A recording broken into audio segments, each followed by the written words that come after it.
Eh bien, Boujoumin, cher Normand, bienvenue. Vous êtes bien sur le 11e épisode des Entretiens Conquérants, le podcast de la Normandie conquérante qui vous permet d'une part d'être informé des dispositifs régionaux existants dont vous pouvez bénéficier, mais également de faire connaissance avec vos élus régionaux de la Normandie conquérante. Et aujourd'hui, nous sommes pour ce nouvel épisode à Campagnole, dans le beau département du Calvados, en compagnie d'Emma Thiers, jeune normande conquérante de la Seine-Maritime, qui, vous allez voir, est particulièrement intéressée en la matière. Bonjour Emma, comment tu vas ? Bonjour Gauthier, je suis absolument enchantée de pouvoir partager ce moment avec vous aujourd'hui. Merci beaucoup de ta disponibilité Emma, et donc nous sommes accompagnés tous les deux de notre invité d'honneur qui nous reçoit donc à Campagnole, avec donc Catherine Gournay-Lecomte. Vous avez 48 ans, vous êtes actuellement maire de Campagnole, donc une commune dans laquelle vous nous recevez, et surtout, c'est ce qui nous intéresse aujourd'hui, 11e vice-présidente de la région Normandie, chargée des affaires générales, des ressources humaines et des moyens de la collectivité. Bonjour Catherine, merci de votre accueil. Comment allez-vous ? Bonjour Gauthier, bonjour Emma, bonjour à toutes et à tous.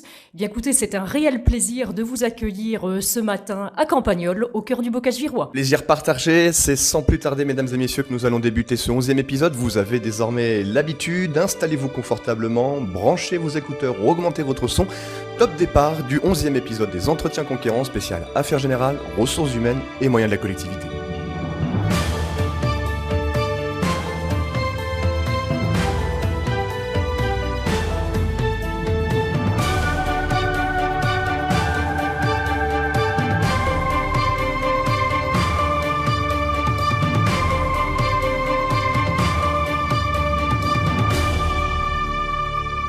Bien, merci beaucoup Catherine. Je vous propose qu'on débute ce podcast avec la première partie, des questions que je pose toujours aux élus qui passent devant ce micro, qui est la présentation personnelle, en savoir un peu plus sur votre parcours professionnel, mais également politique.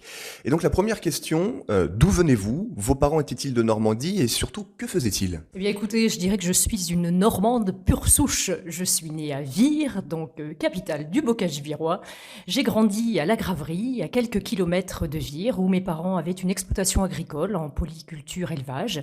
Et mon père était également maire de cette charmante commune de 1500 habitants.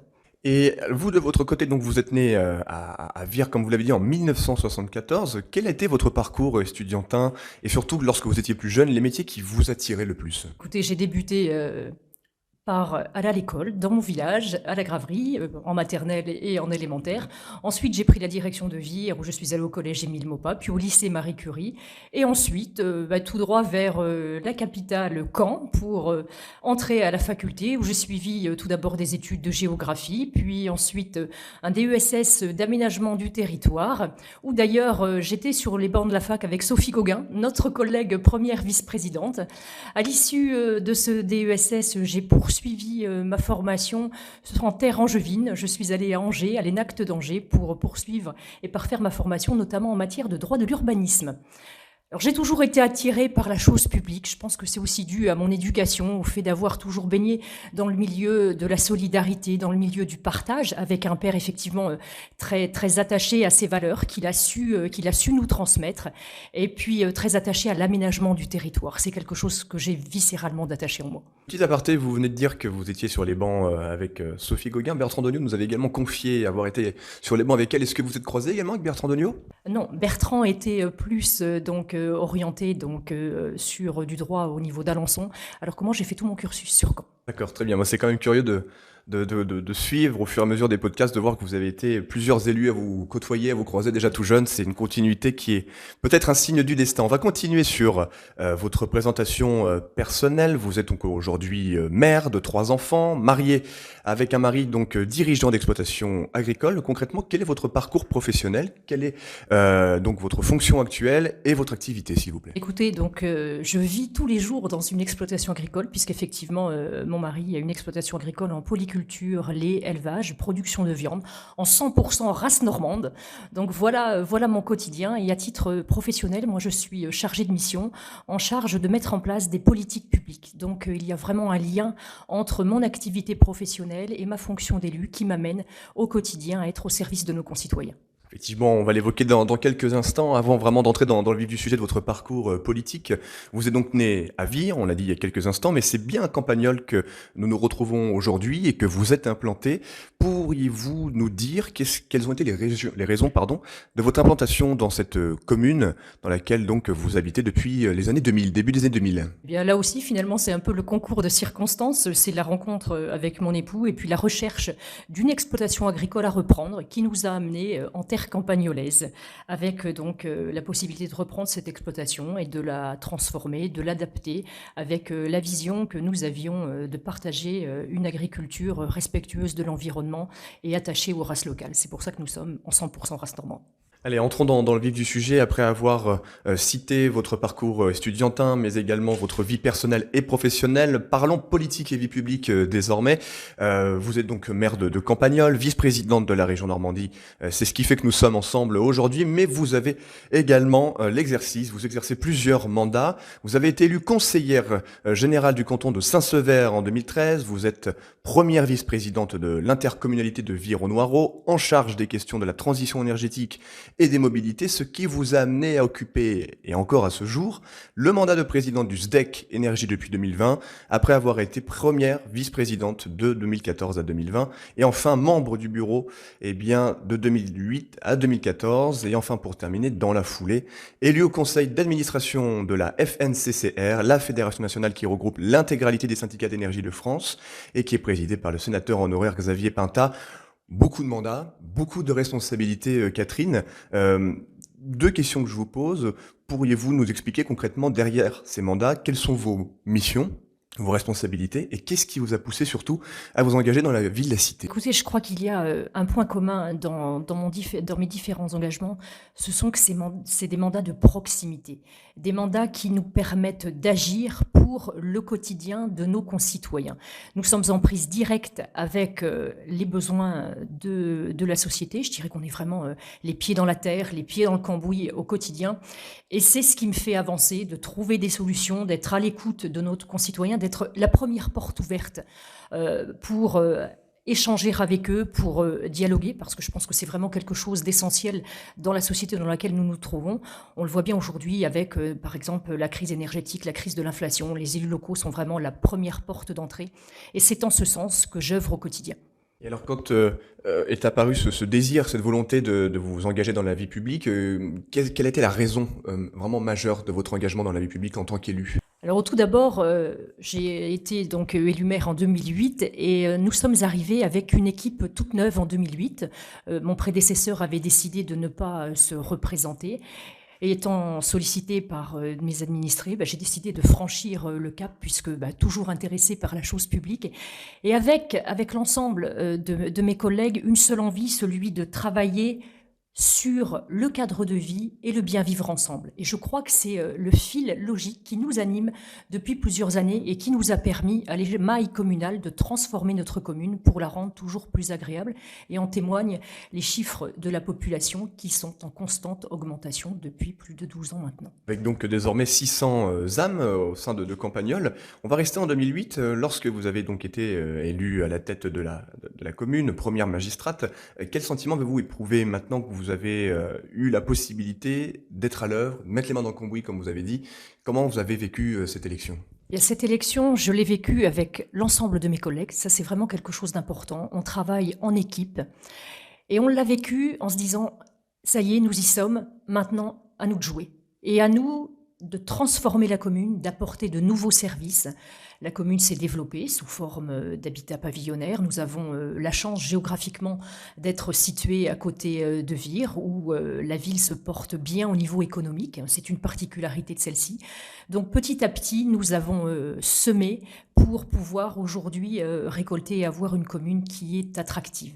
Et cette envie de semer, écoutez, j'essaye de la développer sur les différents mandats que j'ai eu le bonheur de me voir confier. Et justement, je voulais m'arrêter sur un de ces mandats avec donc votre mandat de conseillère générale du canton de Saint-Sever en 2013. Là aussi, qu'est-ce qui vous a poussé à renforcer votre engagement sur le territoire en vous présentant à cette élection et en étant élu? Bah, écoutez, là, on était vraiment sur un contexte totalement différent puisque mon prédécesseur est décédé en cours de mandat. Et donc, étant impliquée dans la vie de l'Intercom Séverine, j'ai souhaité poursuivre cet engagement et poursuivre l'œuvre que mes prédécesseurs avaient bâtie sur le territoire. On va passer à une autre année, en 2014, avec de nouvelles municipales durant lesquelles vous avez été réélu à la tête de Campagnol. Comment, en tant que maire réélu, on continue à se projeter, à bâtir une politique toujours innovante qui permette le développement de sa commune après 6 ans de mandat et 6 nouveaux qui arrivent? Écoutez, je crois que vous avez tout dit et tout résumé. La projection, c'est vraiment l'essentiel pour bâtir un projet de territoire. Même si nous sommes une petite commune, nous avons bâti un projet de territoire et nous nous sommes projetés, comme nous l'avons fait également en 2020, avec un bilan, avec des perspectives. Et ces perspectives nous ont permis, sur ce deuxième mandat, de mettre en œuvre une politique qui visait là aussi à accompagner aussi bien les petits comme les plus anciens, avec une école qui a été agrandie, avec un lotissement qui est sorti de terre, des équipements sportifs qui ont vu le jour, une traverse d'agglomération entièrement repensée pour la sécurité des petits et des grands. Donc je dirais que finalement les projets ne manquent pas quand on a la volonté, et cette volonté elle est partagée par l'ensemble de l'équipe et c'est ce qui nous a fait avancer, et avec toujours cette volonté de poursuivre. Volonté de poursuivre qui a été visiblement reconnue de vos citoyens, puisqu'en 2020, vous l'avez dit, vous avez été réélu à la tête de Campagnol. On va désormais passer à l'année 2015, une année importante en ce qui concerne ce podcast, puisque c'est l'année de l'élection d'Hervé Morin et de la Normandie conquérante à la tête donc de la région Normandie réunifiée. Vous étiez de la partie en 2015 sur la liste donc du Calvados aux côtés de Sophie Gauguin et de Rodolphe Thomas. Question très simple que je pose également à tous les vice-présidents qui passent devant ce micro. Comment les choses se sont faites avec Hervé Morin et qu'est-ce qui vous a poussé à rejoindre la liste de la Normandie conquérante qui était un pari assez osé à l'époque? Écoutez, je dirais que finalement, si on pouvait résumer, c'était un petit peu une suite logique de mon engagement et de mon accompagnement pour les territoires. J'avais vraiment cette envie, après avoir connu le département, de poursuivre mon engagement pour la Normandie qui était en construction à l'époque, avec ce beau projet porté par une personnalité qui est Hervé Morin, une personnalité qui nous donne de l'envie, qui nous donne envie d'aller de l'avant pour ce territoire. C'est quelqu'un qui sait appréhender les choses de manière simple et efficace, et c'est vraiment ce projet qui m'a séduit et qui m'a donné cette volonté d'aller de l'avant avec Hervé, avec Sophie, avec Rodolphe, pour bâtir cette Normandie en 2014-2015 en plein devenir, mais dont nous savions qu'elle avait un potentiel phénoménal. Alors, ça a été un mandat particulièrement intense puisqu'il a fallu tout construire, un travail de réunification. Comment vous, à titre personnel, vous avez vécu ce mandat? Quel retour peut-être pourriez-vous nous exprimer à travers ce podcast et qu'avez-vous retenu de votre action qui était en quelque sorte la première à ce niveau-là? Alors, un point essentiel, c'est finalement la complémentarité que l'on peut trouver entre les territoires et la région Normandie. On peut voir à travers les actions du quotidien, parce que c'est peut-être pas quelque chose qui est connu de nos concitoyens, mais finalement la région, elle intervient du soir au matin et du matin au soir dans la vie des Normandes et des Normands. Alors avoir la chance d'être au moment où on peut bâtir ce projet de territoire, c'est quelque chose de phénoménal, d'exceptionnel. Et je prendrai quelques exemples. Sur ce premier mandat, si je fais un petit focus et un petit zoom sur le territoire qui m'intéresse peut-être au premier plan, qui est le territoire du Bocage-Virois, eh bien, la réunification de la Normandie et toute l'implication de ces acteurs nous a permis de sortir bon nombre de projets. Je vais faire juste 2 petits focus. En matière de formation, on avait sur le territoire, mais comme partout ailleurs, finalement un décalage, pour presque dire un décalage complet entre l'offre de formation existante et les besoins du territoire, les besoins des entreprises.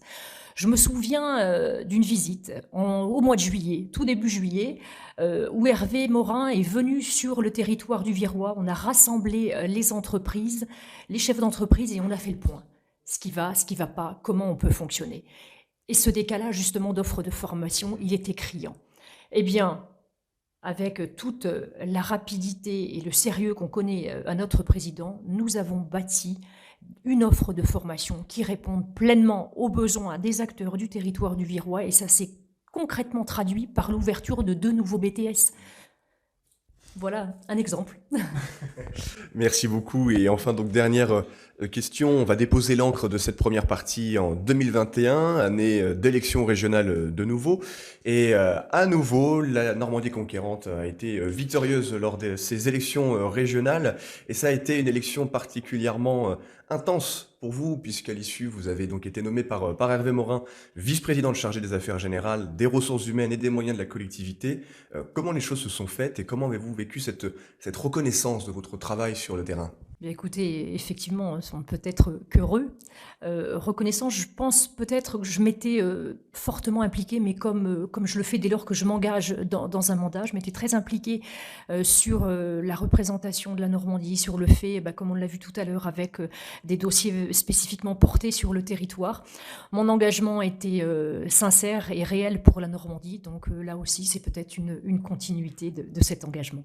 Bien, merci beaucoup Catherine pour ces questions et ces réponses à ces questions très personnelles. On va désormais passer à la deuxième partie de notre entretien conquérant, qui est axée donc sur votre action régionale. Alors, entrons dans le vif du sujet désormais, chère Catherine. Donc, cela fait un mandat que vous êtes à la région Normandie et depuis donc 2021 vice-présidente en charge de sujets très très importants, aux responsabilités particulièrement conséquentes pour la collectivité régionale. La première question qui entre dans votre délégation, c'est que derrière les termes peut-être un peu fourre-tout d'affaires générales, de ressources humaines et de moyens généraux, j'imagine qu'il y a des enjeux et des sujets plus concrets.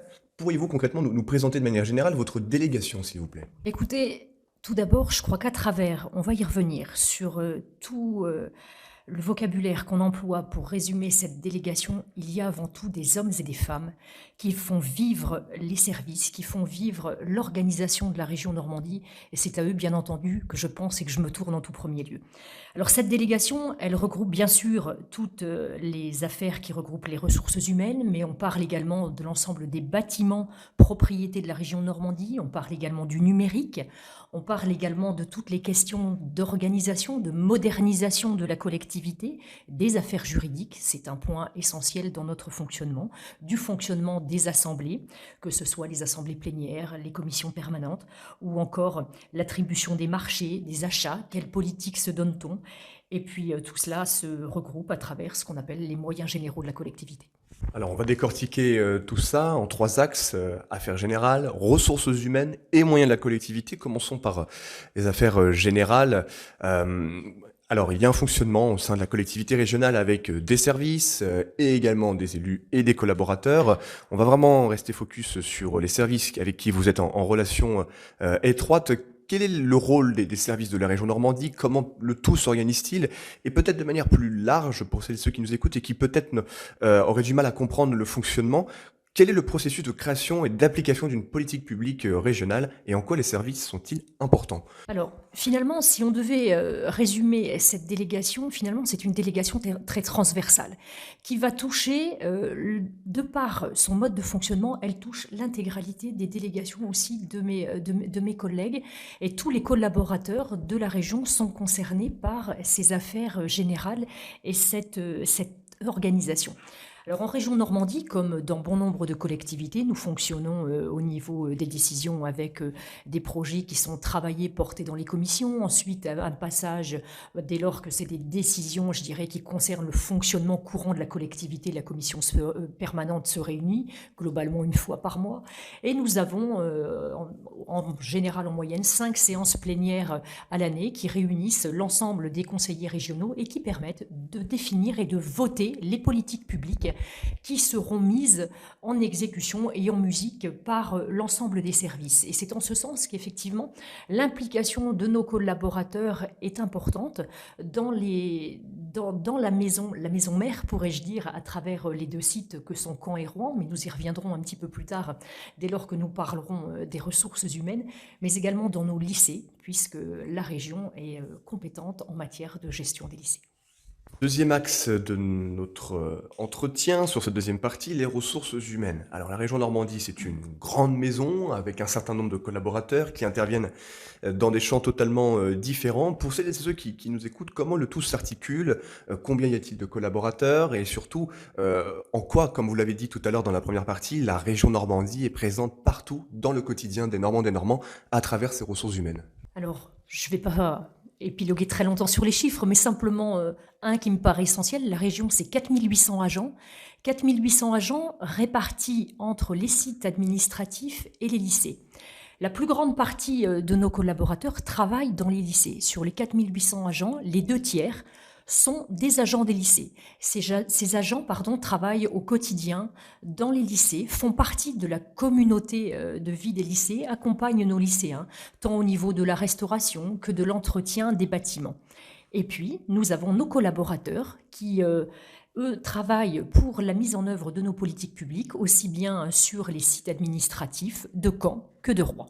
Alors justement, sur ce dernier point-là, entre les deux sites, Rouen et Caen, il y a eu ce travail de réunification et de conservation, de préservation de ces deux sites, avec une relation, on va dire, bisite, que les collaborateurs et vous, en tant qu'élus, vous vivez au quotidien. Comment, après un certain nombre d'années de fonctionnement de cette manière, s'organise la liaison entre les deux sites régionaux de Rouen et Caen? Est-ce qu'il y en a un qui est plus délaissé que l'autre, comme certains pourraient dire, ou est-ce que la réalité est tout autre? Effectivement, la réalité est tout autre. Ça fait partie des éléments sur lesquels nous avons toujours porté avec le président une très grande attention et une très grande vigilance, d'avoir un équilibre certain entre les deux sites, mais un équilibre qui se fait sur des compétences dévolues à chacun des deux sites. Il ne s'agissait pas de démultiplier sur chacun des deux sites les mêmes compétences. Nous avons décidé donc une spécialisation site par site, ce qui rend le fonctionnement beaucoup plus efficace, et avec des collaborateurs qui se retrouvent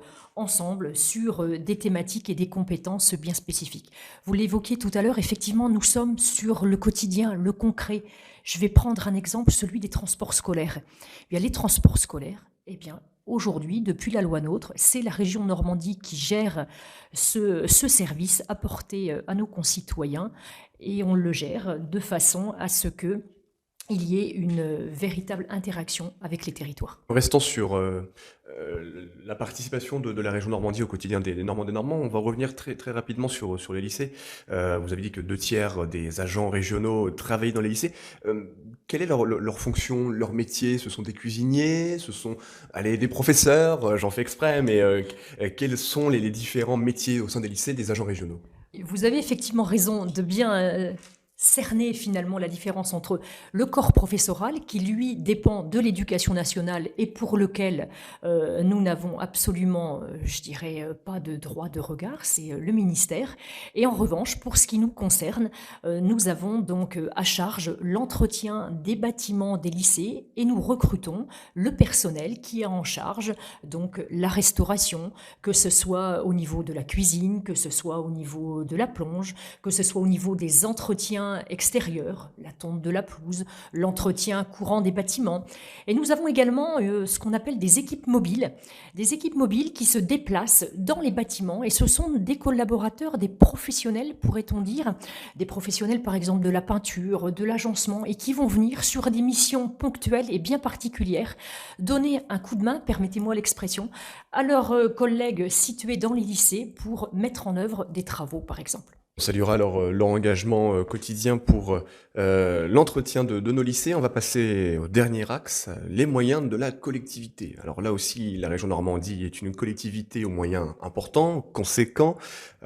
Concrètement, dans le cadre de votre délégation, vice-présidence, ça représente quoi une région Normandie en termes de moyens? Quelles sont ces différentes flèches qu'elle détient pour son arc et pouvoir agir de manière concrète et opérationnelle sur le terrain? Et finalement, là aussi, c'est, pourrait-on dire, un peu la suite logique de ce que l'on vient d'évoquer ensemble, c'est de mettre en œuvre ces politiques publiques qui nous permettent au quotidien d'accompagner les Normandes et les Normands à travers des dispositifs efficaces, que ce soit pour la jeunesse, pour les acteurs du monde économique, pour les acteurs agricoles, des politiques ciblées, des politiques efficaces qui visent à répondre rapidement aux besoins de nos concitoyens.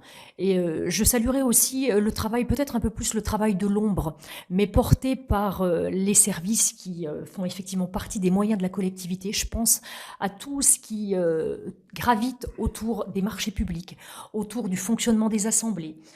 Ces collaborateurs sont extrêmement précieux parce qu'ils garantissent à nos côtés la sécurité, la veille juridique et la bonne exécution des décisions publiques. Et alors, ces services, on va y revenir quelques instants, justement, représentent ou utilisent les moyens de la collectivité, permettent, grâce à cela, d'impulser de véritables politiques.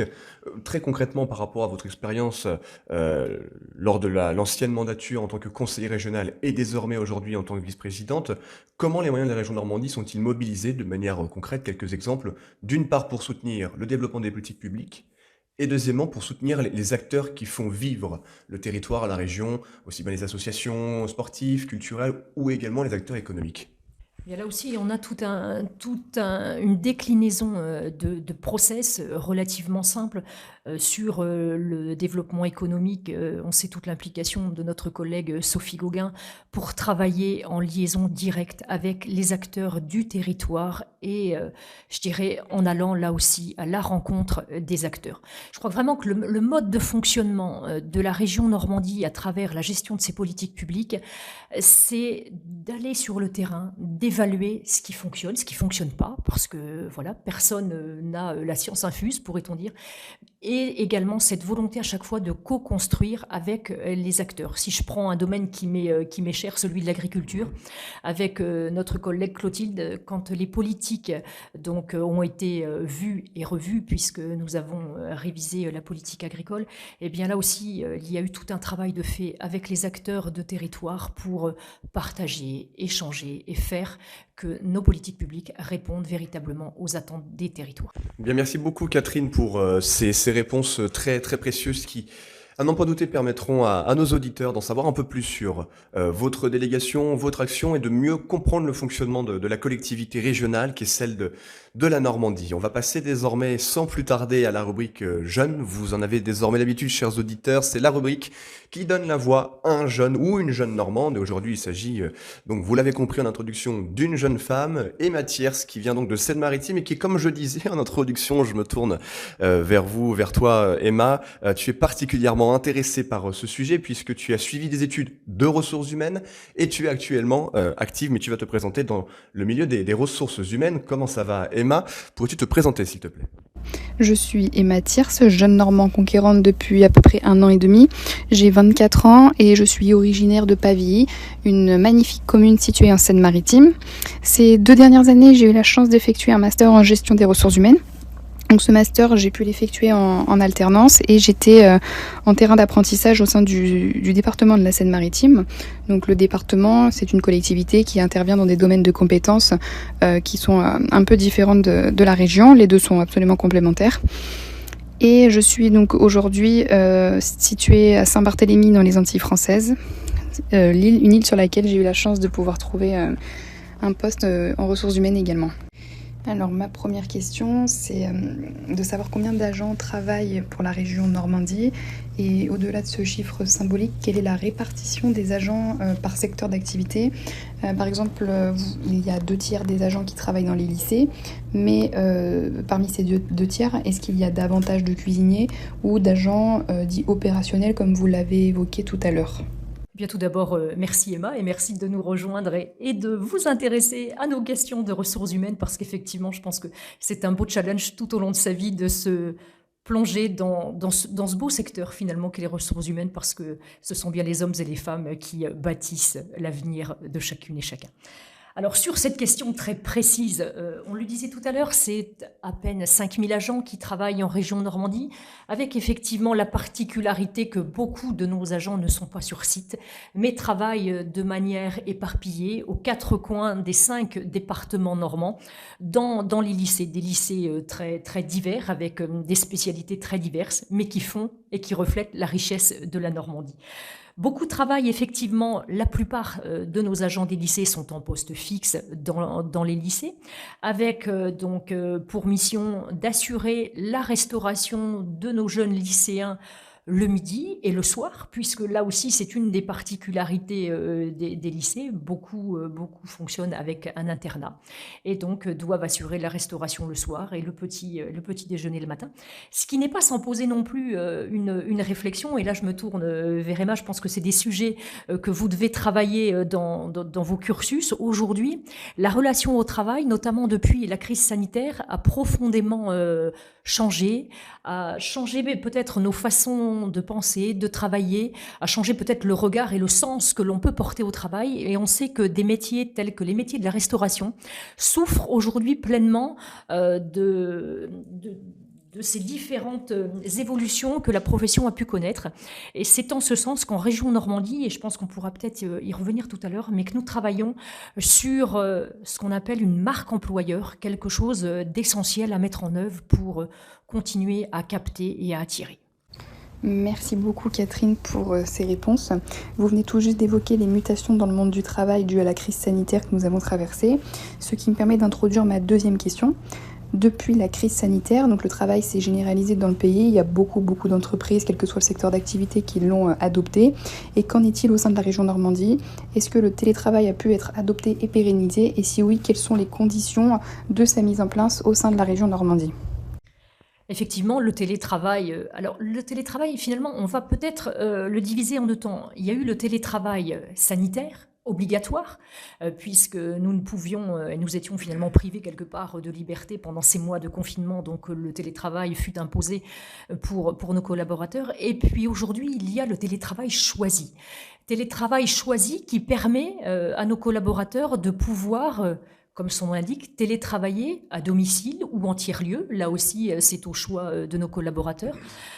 Avec donc cette possibilité qui est offerte, j'insiste bien sur le fait que c'est au choix, il n'y a absolument rien d'obligatoire. Finalement, c'est une révolution dans notre façon de fonctionner. Une révolution qui va nous amener aussi à nous poser des questions sur la réorganisation de nos bureaux. Je pense notamment à une démarche que l'on est en train de réfléchir qui s'appelle le Flex Bureau. Et puis, ça peut être également un moyen d'attirer de nouveaux talents avec cette possibilité de travailler à domicile 2 jours par semaine. Ça peut être également une réponse à la crise énergétique que l'on est en train de vivre avec des coûts des carburants qui sont en train d'exploser. Ça peut engendrer derrière un regain d'intérêt pour notre tissu un peu plus rural et le maire rural que je suis y est bien sûr très très attaché. Mais à côté de tout ça, il ne faut pas oublier que la collectivité, ça doit être, et c'est le milieu pour faire commun. Et le télétravail ne doit pas nous enfermer dans une bulle et nous individualiser les uns et les autres. Et c'est quelque chose sur lequel on sera toujours vigilant de faire communauté. Merci beaucoup. Dernière question, chère Catherine. Vous avez parlé tout à l'heure d'un dispositif que vous étiez en train de lancer au sein de la région Normandie.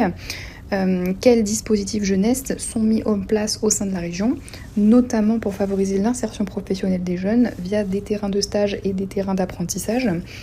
Auriez-vous des chiffres à nous communiquer à ce sujet? En clair, comment la région Normandie reste attractive sur le marché du travail pour attirer et fidéliser de nouveaux talents? Alors effectivement, nous l'espérons bien que la région Normandie est très attractive. Outre la qualité du cadre de vie qui règne dans cette belle région, nous offrons des postes particulièrement intéressants et porteurs d'avenir. Je pense notamment à tous les métiers peut-être un peu plus de niche, mais qu'on retrouve dans cette délégation, tous les métiers du numérique. Il y a un vrai potentiel de recherche de talent pour développer ce marché peut-être un peu de niche. Et puis c'est également toute l'implication de la région Normandie à travers des dispositifs comme l'apprentissage. Vous l'avez évoqué, Emma, l'apprentissage au niveau régional, c'est quelque chose sur lequel nous sommes, et ce depuis 2015, fortement engagés et impliqués pour inciter aussi le tissu entrepreneurial à s'en saisir. Mais nous l'appliquons en région Normandie. À ce jour, nous avons plus d'une 50aine d'apprentis. Et c'est là aussi, quelque chose d'essentiel pour demain. On le retrouve aussi bien dans le privé que dans nos collectivités. Il y a un véritable enjeu de transmission des savoirs dans les 10 ans qui viennent. Pour vous donner peut-être un des derniers chiffres, la moyenne d'âge de nos personnels est de 49 ans.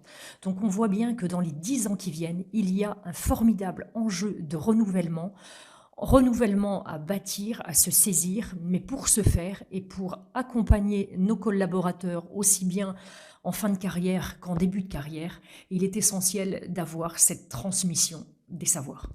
Bien, chère Catherine et cher Gauthier, je vous remercie pour ces échanges très enrichissants et je vous dis à très bientôt. Et merci beaucoup Emma pour ces questions et ces réponses et ta disponibilité. Toi qui es expatrié en ce moment même à Saint-Barthélemy, donc qui malgré le décalage horaire fait acte de présence pour parler de ressources humaines. Merci à toi pour ton engagement. C'est le moment, mesdames et messieurs, et chère Catherine, de clôturer ce podcast. Merci infiniment pour votre accueil à Campagnol, une belle commune rurale comme la Normandie sait nous en proposer. J'espère que vous avez passé un très bon moment avec nous. Écoutez, plaisir partagé, ce fut très agréable de vous accueillir et encore plus par une matinée ensoleillée. Alors je vous souhaite à toutes et tous une très belle journée et au plaisir de vous retrouver. Avec plaisir également, mesdames et messieurs, merci à vous également pour votre écoute. Vous êtes de plus en plus nombreux à nous suivre. Merci infiniment pour votre suivi, vos partages et surtout votre écoute sur les différentes plateformes de podcast sur lesquelles vous pouvez retrouver donc l'épisode aujourd'hui et les anciens épisodes, Spotify, Google Podcast, encore YouTube et le Facebook de la Normandie conquérante. Merci à vous. On se retrouvera, prenez notre agenda le mois prochain à Bayeux avec Patrick Gaumont, 12e vice-président de la région Normandie, chargé de la culture et du patrimoine. Là aussi, un sujet important pour l'animation de notre région. Et en attendant, je remercie également toutes les équipes de la Normandie conquérante qui participent à ce projet collectif et notamment Eddie Saget-Sanson qui a donné un gros coup de main pour l'organisation de ce podcast. Chers amis, cette fois-ci, la fin de ce podcast et comme on dit en Normandie, à tantôt.